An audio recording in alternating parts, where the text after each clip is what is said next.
Salut les épicurieux. Aujourd'hui, content de vous rencontrer, de vous retrouver. Je vais faire un petit bilan sur les 10 dernières installations de l'année 2021 qui ont donné lieu à des commentaires avec des questions. Et bien, c'est à ces questions que je vais répondre aujourd'hui dans ce tuto. Si les différents sujets vous intéressent, je vous renvoie sur la description où il y a la liste de tous les liens qui vont à chacun des tutos dont on va parler maintenant. Il ne s'agit pas aujourd'hui de refaire le même sujet, mais de reprendre quelques points sur chacun des tutos qui correspondent à des questions que vous m'avez posées. Alors je vous propose de revenir sur chacun de ces sujets, un après l'autre. Le premier sujet sur lequel je reviens, c'est sur l'optimisation du moteur. Et j'en suis très content. J'en étais très content et j'en suis toujours très content. Alors pourquoi j'en suis très content? Bien parce que cette optimisation va me permettre de doubler les camions très facilement, de pouvoir monter en côte sans être obligé de rétrograder. Ce qui peut entraîner une surconsommation. Et d'ailleurs, à ce sujet, j'avais proposé un petit bilan montrant la surconsommation éventuelle que j'avais constatée. Aujourd'hui, j'en suis un peu revenu parce que, après ce Tour de France de 5000 km, j'ai constaté une consommation inférieure. Avec une consommation de 10,2 litres au 100 en route de campagne, c'est donc un choix qu'on peut faire. Enfin, ceci dit, c'est de votre responsabilité. Moi, c'est un choix que j'ai fait et j'en suis toujours très content. Le deuxième sujet que j'aborde ici, c'est sur les coussins pneumatiques. Là encore, j'ai eu des commentaires me disant est-ce que ça passe au contrôle technique? Et ben, jusqu'à présent, j'ai pas eu de souci. Sur le plan mécanique, c'est aucun problème particulier à relever. Et c'est super, super top. Qu'est-ce que je peux dire que c'est à conseiller? Et comme beaucoup de commentaires l'ont dit, mais pourquoi c'est pas monté de série? Ben oui, c'est une vraie question. Pourquoi c'est pas proposé en option dans les camping-cars? Parce que vraiment, c'est un cadeau à se faire. Et là, je peux confirmer qu'en roulant, on n'a plus de souffle de camion quand on les double ou quand on se fait doubler. Et dans les virages, c'est beaucoup plus stable. Par exemple, ici, sur une route défoncée, eh bien, c'est drôlement plus agréable. Et maintenant, j'utilise beaucoup ces coussins pneumatiques pour me mettre à niveau. C'est vraiment très pratique. Ici, je suis un peu trop haut à droite, donc je vais dégonfler le côté droit.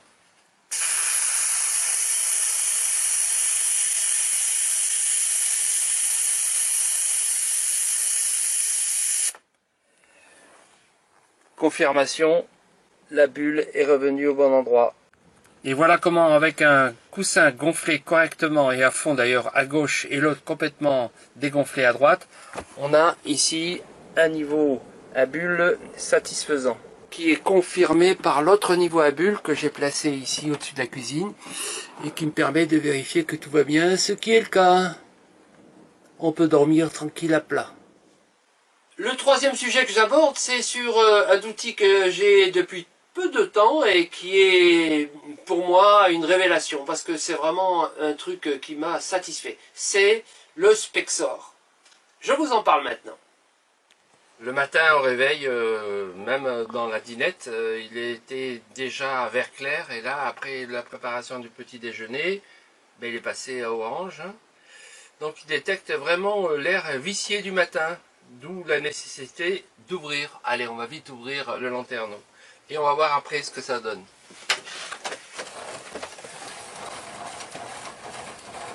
Voilà, ça va aérer. On est en direct.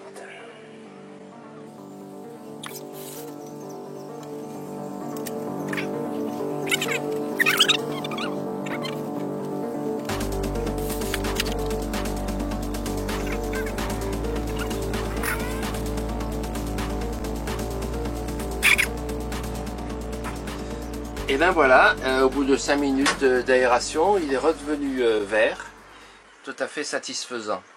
On peut le voir ici le matin, il est souvent jaune, d'où la nécessité d'aérer vraiment la pièce où on a dormi. Et maintenant une séquence test sur les odeurs. Regardez, on a trouvé ça assez rigolo parce que ça nous a bien fait rire. Regardez, immédiatement, quand on le met dans une boîte de fromage, regardez la couleur que ça prend. Il détecte ici les odeurs et les gaz qui se dégagent ici. Oh là là, ça devient très vite rouge. Mais c'est extrêmement rapide. Donc voilà, test d'efficacité. Top les gaz. Ici, ce sont des gaz volatiles organiques. Voilà un test rigolo qu'on a constaté. Ça, c'est le mug à thé. Il reste un fond de thé. Et regardez la réaction du Spexor.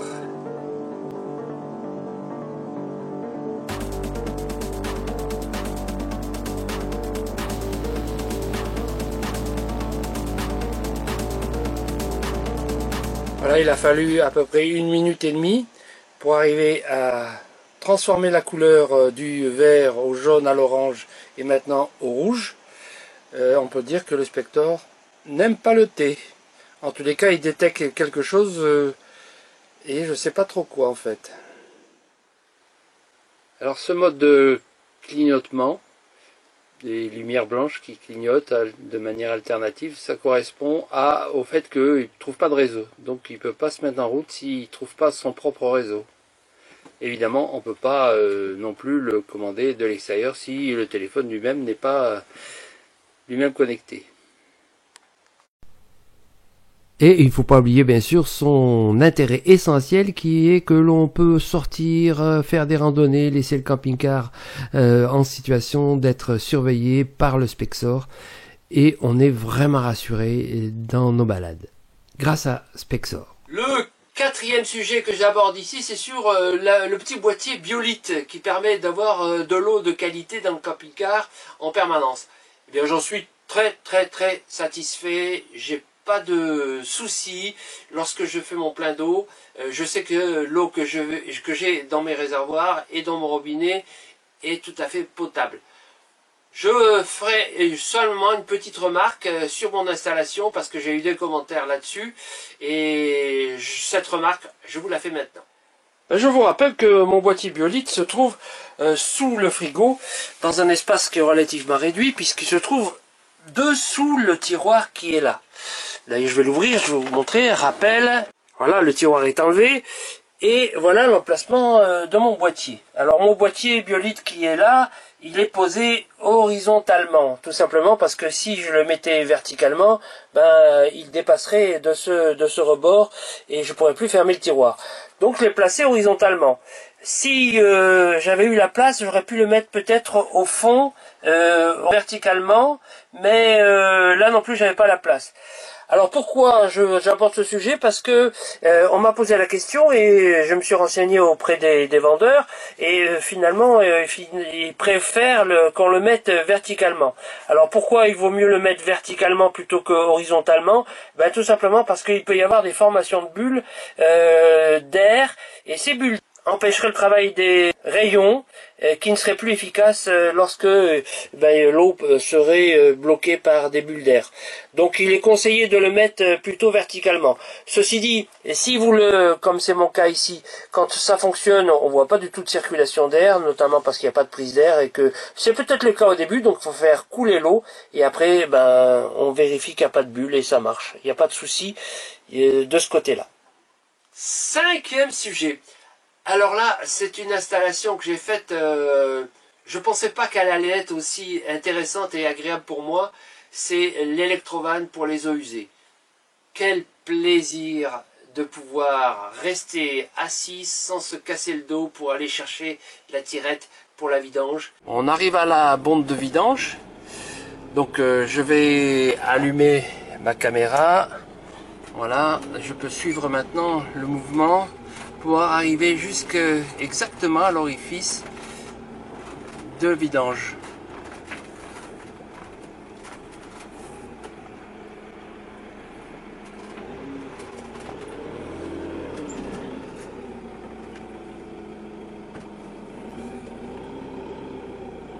Voilà.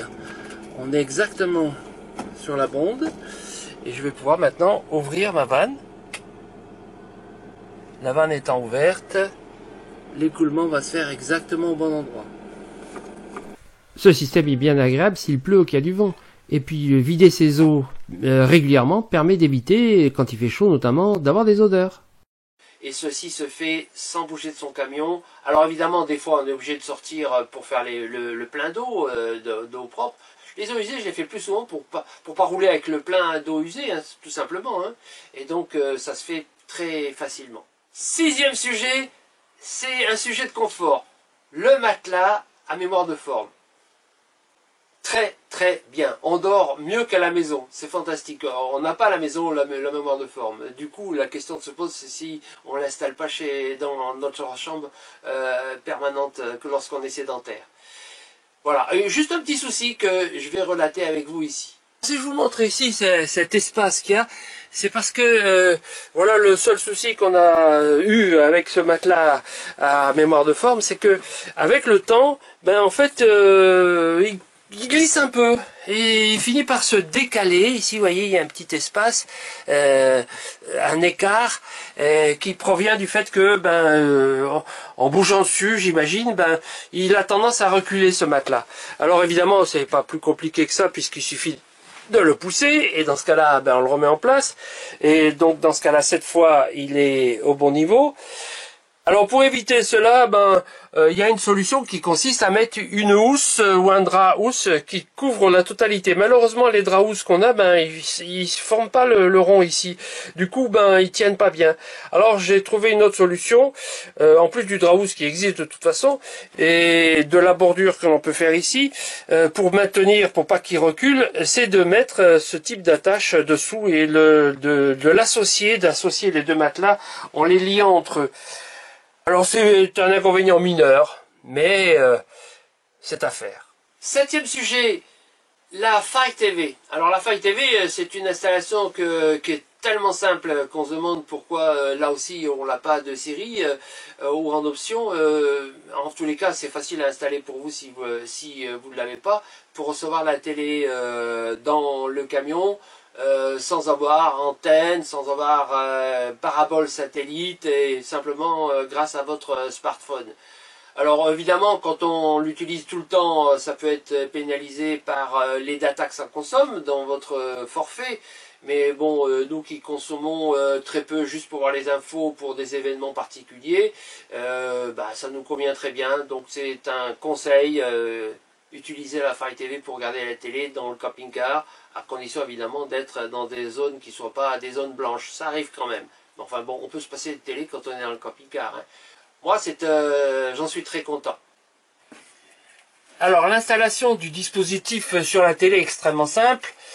Ici, j'ai une multiprise USB parce que là, j'ai pour la télé une seule sortie USB. Donc, j'ai pris ce dispositif qui me permet de brancher la prise USB ici de mes haut-parleurs supplémentaires que j'ai rajoutés.